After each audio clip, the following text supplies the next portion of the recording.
Here we are with another edition of Musician Accents, where we get to know better musicians from the North State Symphony. And with me today is our principal bassoonist, Jarratt Rossini. Jarratt, how you doing?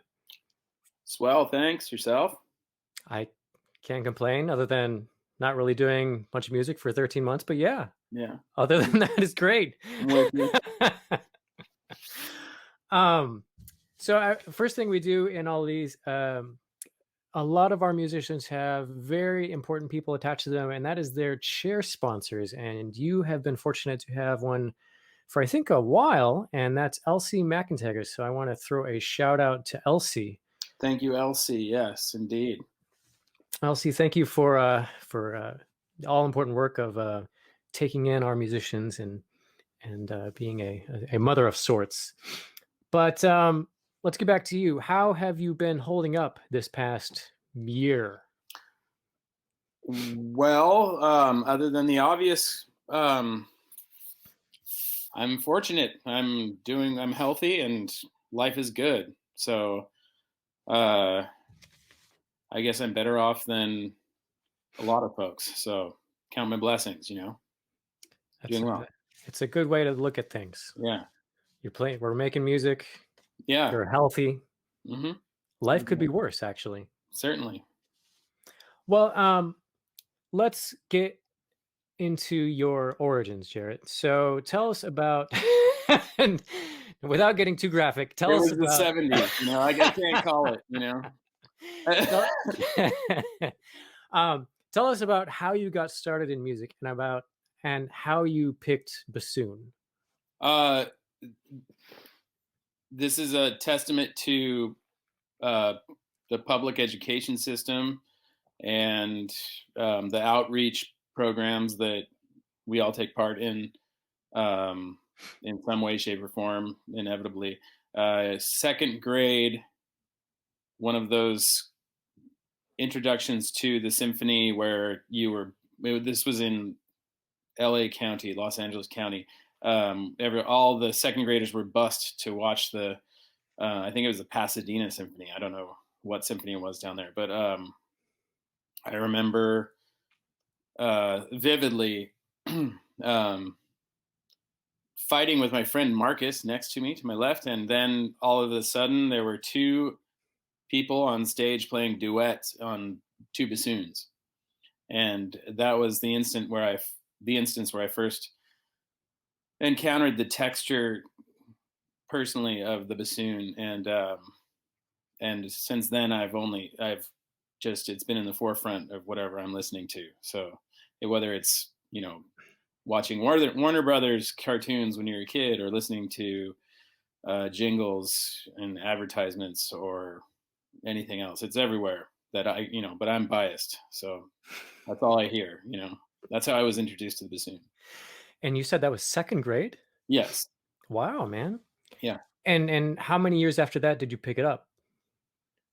I was 22 when I started playing. 22. So second grade to 22. Yeah. All right. So let's fill in the gaps a little bit. What happened between second grade and 22? A lot of stuff.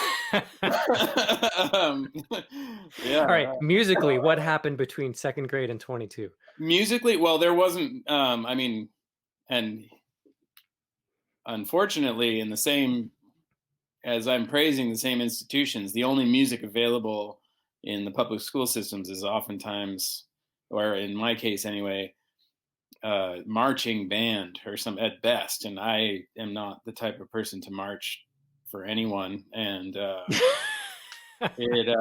I was not, music wasn't an option really until I was out of high school. So, yeah, so it didn't come around until late, which, I'm not complaining, because it's very possible if I were handed a bassoon when I were 12, I would have maybe, thought it was stupid and hung it up and never touched it again. I don't know. Right.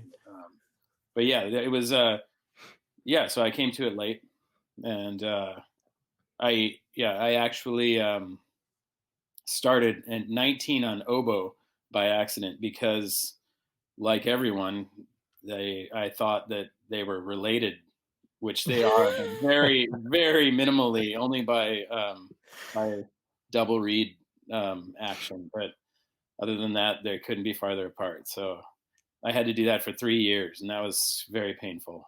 Um, Playing the oboe. Okay, so was oboe your first instrument, technically speaking?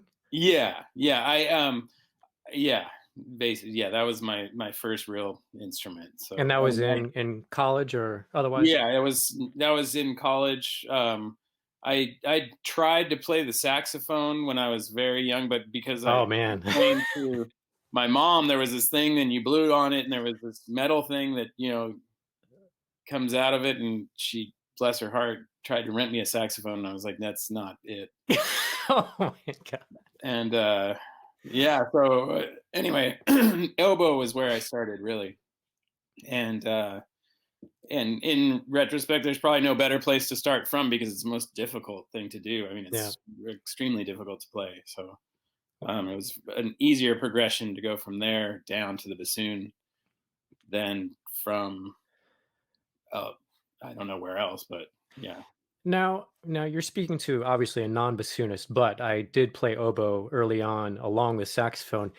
How different is it feel-wise? Like obviously you have a lot of pressure in your system if you're oboe, but does that necessarily correlate to bassoon or is it a lot less? It's far more free blowing Hmm. than oboe.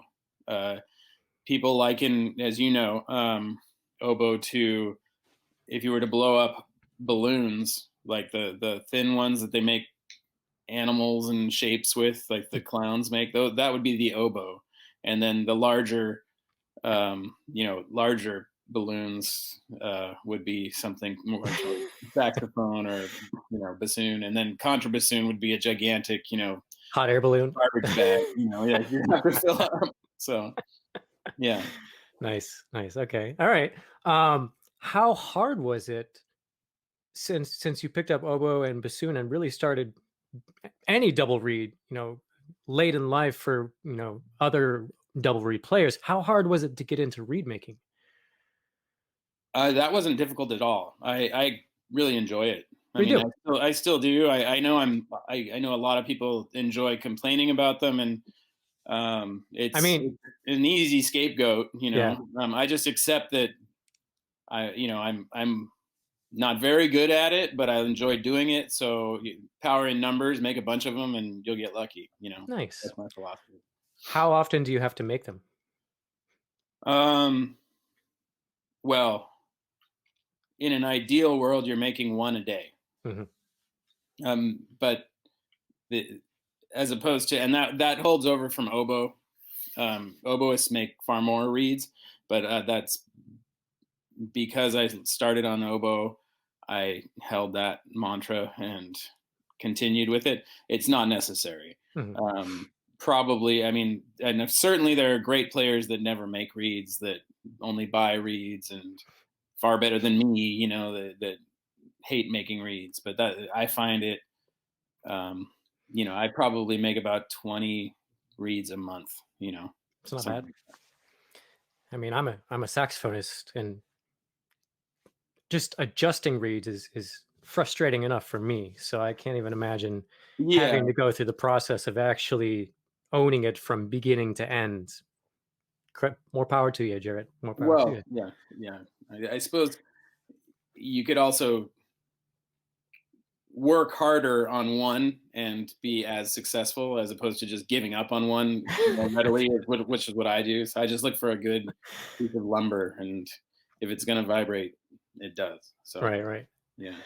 Well, let's back up a little bit, and you may have touched on this, but in your musical sort of span early on, was there a particular memory or moment that solidified, I want to do this for life?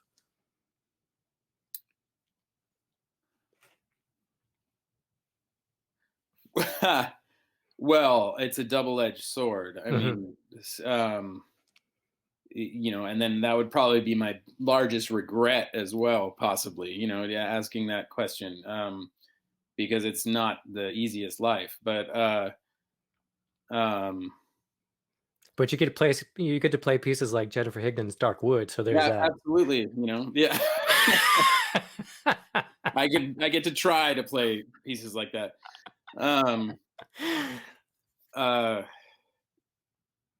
I mean, I don't know if there was like a chrysalis or like I mean, like some not a chrysalis, like a crystal moment Uh-huh. where it happened that I I could always, I mean, one thing I'm very good at, and I can confidently say, is imagery in my brain, imagining things. And it wasn't difficult for me to imagine myself playing the bassoon very early on. Mhm. Even before I ever had one in my hands, I could Yeah. picture myself sitting there with a bassoon playing it. And so that happened when I was very young, Uh-huh. just imagining that. So maybe that was probably as something that kicked in my direction um, from there. If you hadn't picked up the oboe or the bassoon, would there be something else that you'd be doing in life? Oh, absolutely. I'd be making money. Okay. but but no, it's interesting. I mean, on musical instruments, one fun fact that I will mention, it's not a fact, it just happened in my life. The first texture that I really found attractive wasn't the bassoon, it was harpsichord. Really? Yes. And I do vividly remember a recording that my mother had of someone playing, Bach fugues on Uh-huh. organ, and then listening to uh, um, harpsichord of the same, vein, and thinking, and it was the action of the instrument, that texture, more than anything else. But so maybe it was, I thought that the bassoon was the harpsichord, Mhm. and so I started there. I don't know. I don't know. But yeah, I forgot what were we talking about. I'm sorry, the screen is shaking because it's on my lap. No, it's fine, But man. my dog's down here being So annoying. so if the first thing you had heard is like the cadenza from the Brandenburg Fifth, Yeah, probably do something you like think that. you'd be a harpsichord player right now? Uh, I wish. I have no. I have no idea. I I don't think. I don't know. I really have no idea what I would do if I hadn't. I mean, musically, I don't know what I would do if I hadn't found the bassoon, Mhm. because something about, and again, it's all textural, I think, for me, um, that kept me going forward as far as this point anyway. Do you think that anybody plays bassoon because their first exposure to bassoon is the contrabassoon on Disney's Fantasia? No. I don't. Because that would be great. That would be Yeah. great. Well, yeah, but and Disney, are you the original Fantasia? That's the Rite of Spring, no? Yeah, but it also has Dukas, Sorcerer's Apprentice. Oh, okay, yeah. And well, I would wager it would be the bassoon section, but yes, I don't know anyone that would claim that one, and except for contrabassoon players, which by all means they should. It's certainly a few moments in music that profoundly affect many ages of elementary school children. Oh, yes, indeed. Anyway, I digress. Um, how long have you been with the North State Symphony now? Oh, wow. I don't know, more than a decade. Long time. So you started under Kyle. Yes. Okay, okay. So a little while now. Yeah. And do you remember how it all started for you? Oh, yeah. Well, with the North State Symphony, it was uh, Keith Harrott. actually introduced me to Kyle. But it was after I had to audition, and there was an audition, and Keith said they'd like to have me for the season, and there I was. So, and I'm still there. So Long story short, you're sitting with me today. That's great. yeah, yeah, lucky. And all these years that you played, let's say 10 plus years, do you have a favorite concert or a most memorable piece with the symphony that you've done? I really enjoy the chamber stuff that we've done. Um, but maybe that's just because I like chamber music. It's, more intimate. But uh, there have certainly been great moments. And there are none specific. I'm sorry, I'm not armed with some date and location. Oh No, no, I it's don't. fine. Yeah, but I definitely enjoy the variety and certainly the smaller ensemble stuff that we get to do. Right. And that's one big difference between North State Symphony and a lot of the other regional orchestras that I play with. That you get more varied stuff, so it's cool.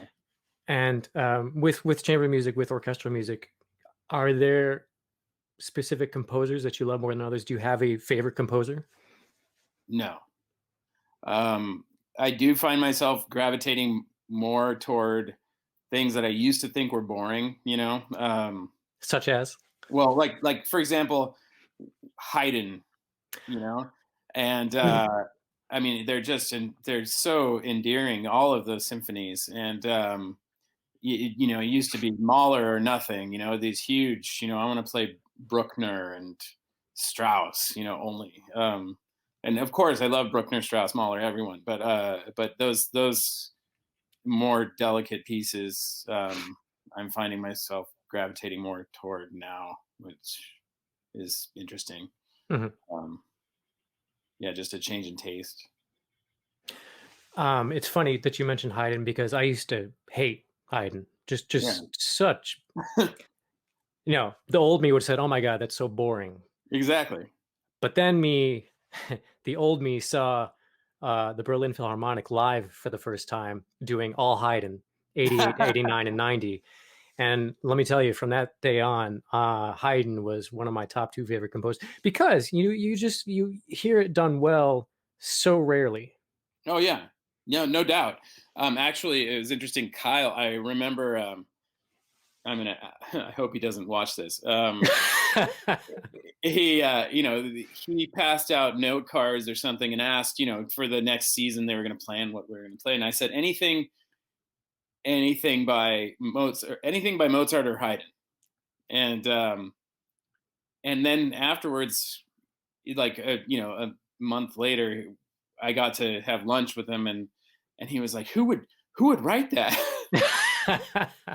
and actually, I mean, honestly, there's not an orchestra in the world that wouldn't benefit from an entire season of all Haydn or all Mozart. I mean, they're extremely difficult pieces, and they're so beautiful. And like you said, when it's done well, it's really hard to beat.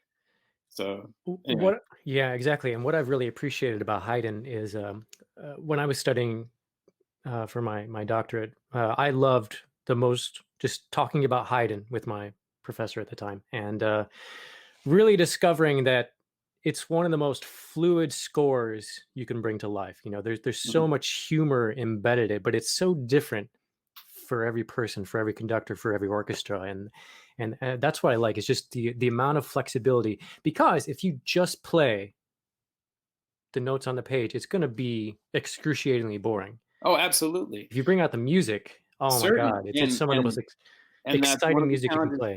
for conductors Yeah. specifically. I mean, your job is far more difficult because you have to be creative, on the podium. A lot of if it's just wonderful music that sings itself, then you don't have to do anything. No offense, but but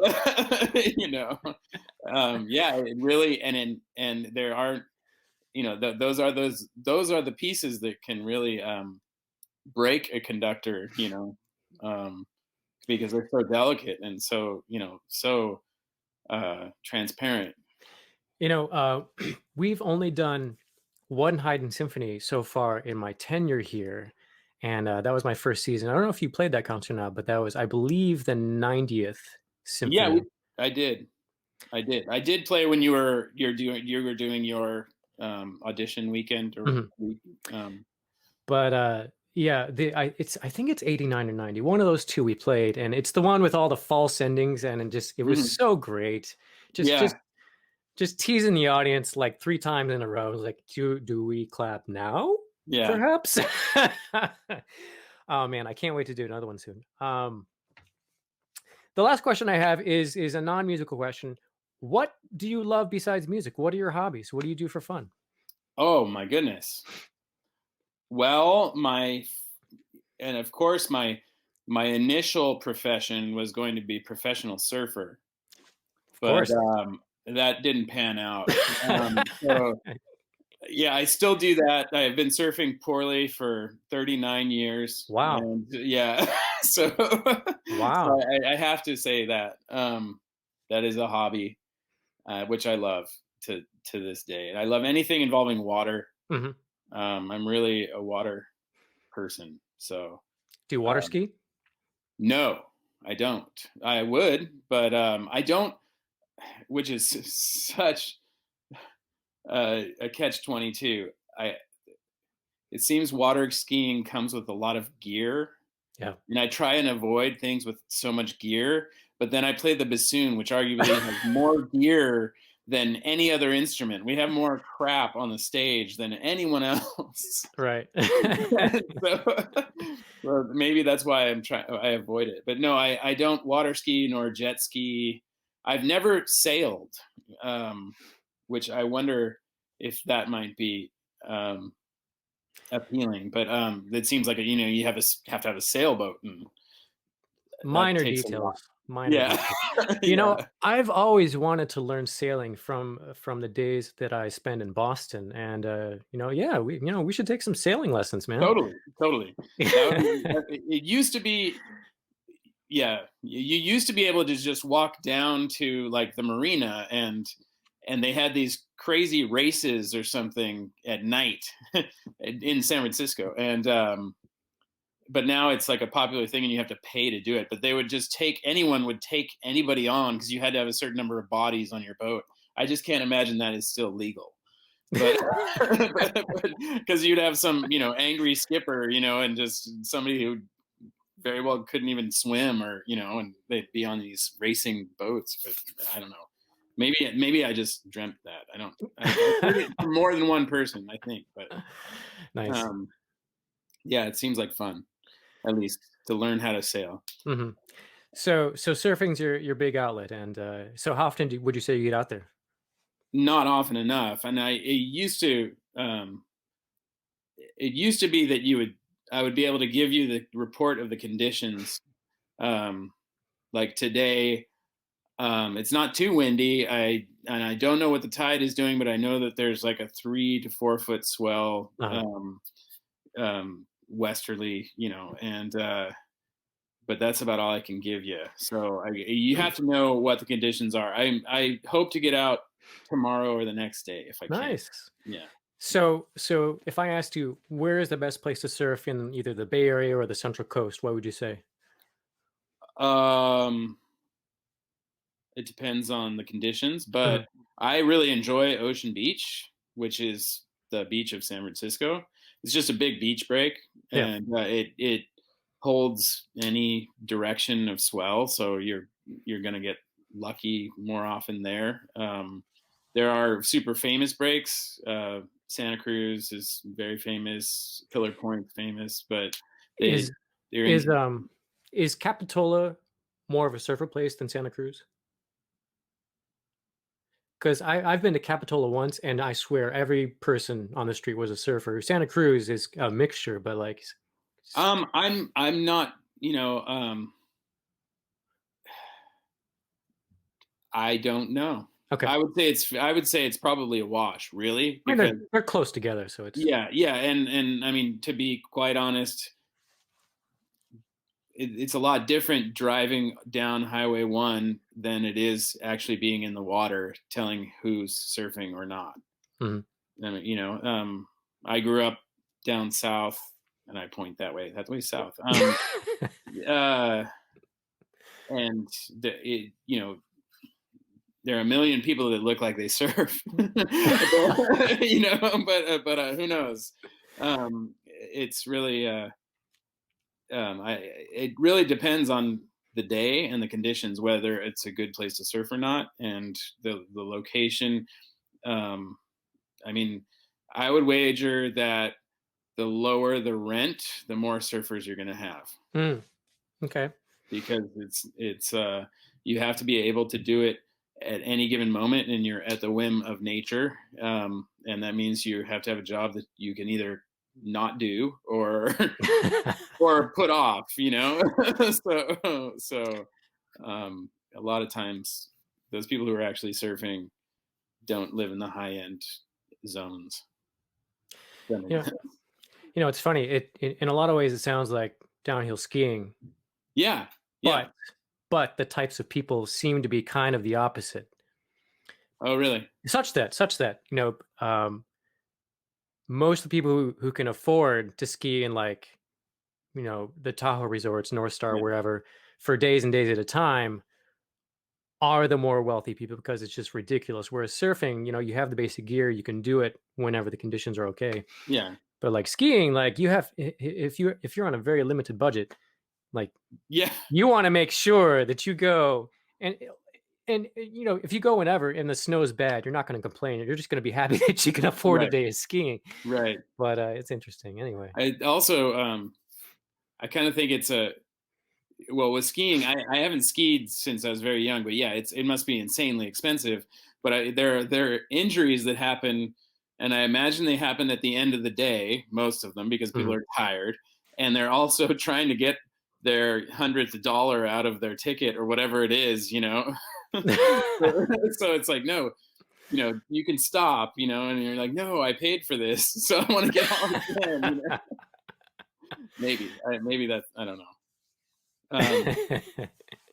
But Nice. yeah, so surfing, definitely. Bicycle riding as well. I know you like to ride bikes, Yep.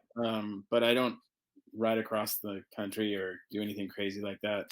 Um, Man, if I tried to do that again, I'd be in a different boat. But yeah. really?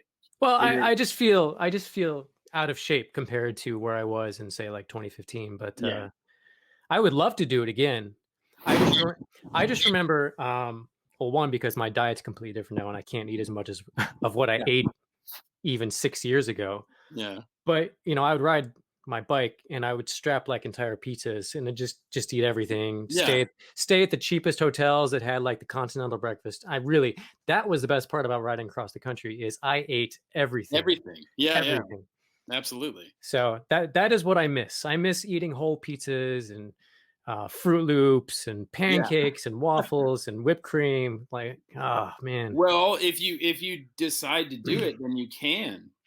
You can go back to eating that much. You don't have to ride across the country. You just have to continue riding. So, like, what if you changed your destination to,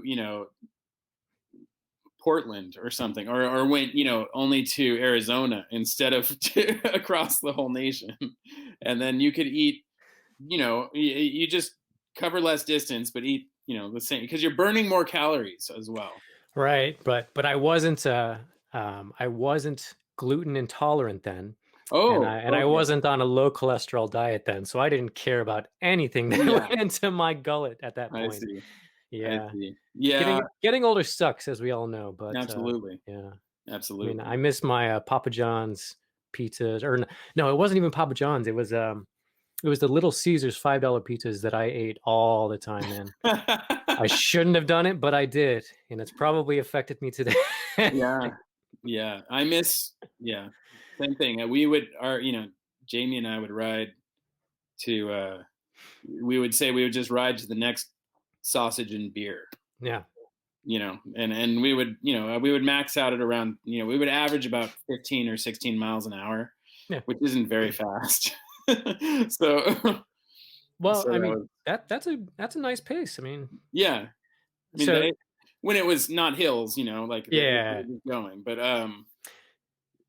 yeah, eating as much as you want is the most beautiful thing about bicycles, definitely. So do you prefer? Do you mostly do you have like a what kind of bike do you have? Like a touring bike or a road Yeah, bike or okay? no, touring bike. I mean, it's a steel, cantilever brakes Yeah. Hmm. and rack panniers, all that. Oh yeah, yeah, Yeah, yeah. This built tough, yeah, ready for adventure right there. yeah, yeah, yeah. No need to race. Yeah, Nah, forget that stuff. yeah, You got to go somewhere.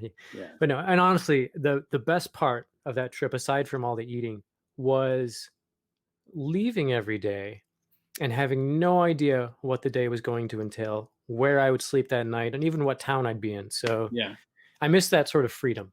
yeah.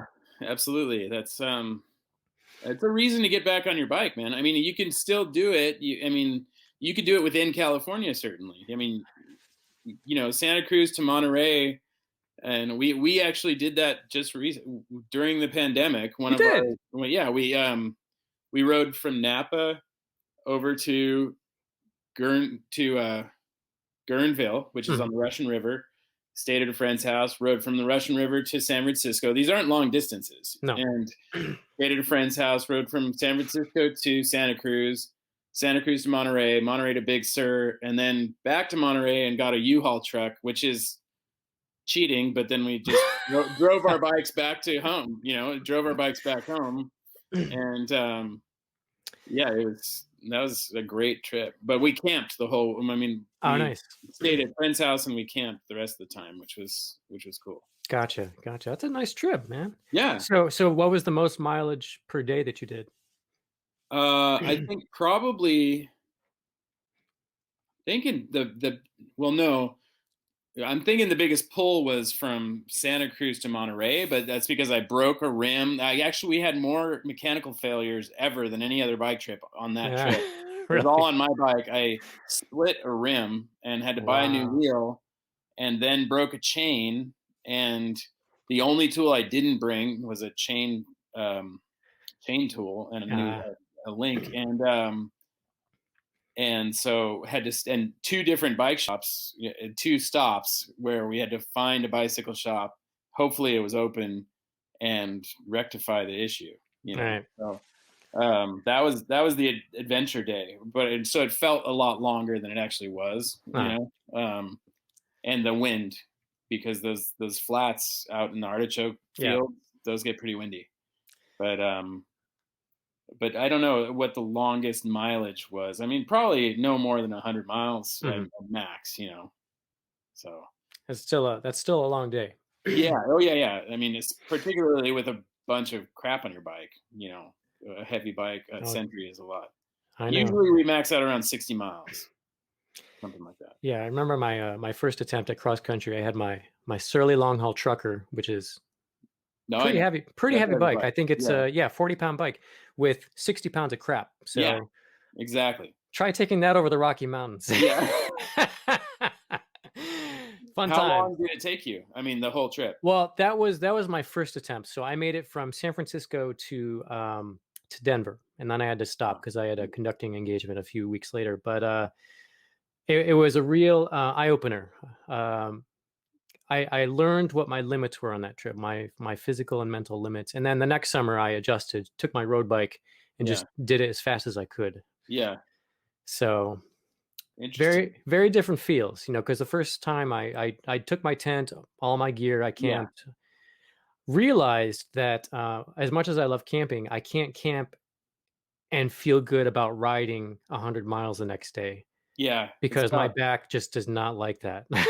And when you're riding that far, setting up camp and dealing with all, cooking and dealing with all that stuff that's energy, Yeah, yeah. as opposed to, like you say, the Motel 6, you just open the door, put the bike in, you don't even have a lock, put it in the room and Yeah. just pass out, take a shower and pass out. So, What's funny is that trip I bought all kinds of stuff to take with me. yeah. Filled my panniers with all kinds of stuff to cook as well. And I remember buying this big tub of couscous Oh, Didn't open it once. In fact, it was only like last year that I threw that thing away. yeah. It's like 6 years later.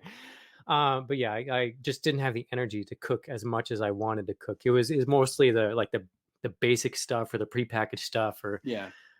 just man, no I time. remember we rode from Amsterdam to Istanbul, and I carried like 7 inner tubes, Oh man. and it was just dead weight, you know. And I used one, one, but then I was thinking I also had patches that worked, Yeah. and that's what I ended up doing. But I just remember at the end, like I carried this mass of rubber around, same thing, yeah, same thing.